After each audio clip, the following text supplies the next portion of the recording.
Opposition को नहीं सुना गया, ये मुल्क के लिए अच्छा नहीं। अपोजिशन लीडर उमर अयूब खान ने कहा कि नून लीग और पीपल्स पार्टी के खिलाफ यही कवानीन इस्तेमाल होंगे। बैरिस्टर गौहर बोले कि भारत की आबादी 1 अरब 45 करोड़ है। इतने बड़े मुल्क में सिर्फ 33 जजेस हैं। हुकूमत ने आज तक कोई भी कानून साजी कानून के मुताबिक नहीं की। आज जमहूरियत को बादशाहत की तरफ धकेला जा रहा है। ऑपोजिशन को टाइम नहीं दिया, बिल्कुल बुलडोज किया।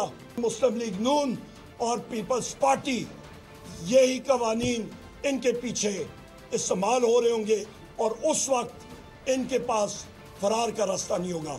इस वक्त इंडिया की आबादी 1 अरब 45 करोड़ है।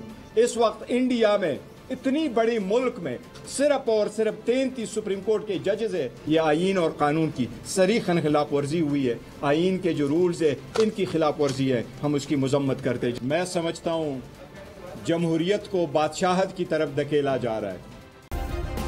सब्सक्राइब करें और बेल दबाएं ताकि कोई खबर रह न जाए।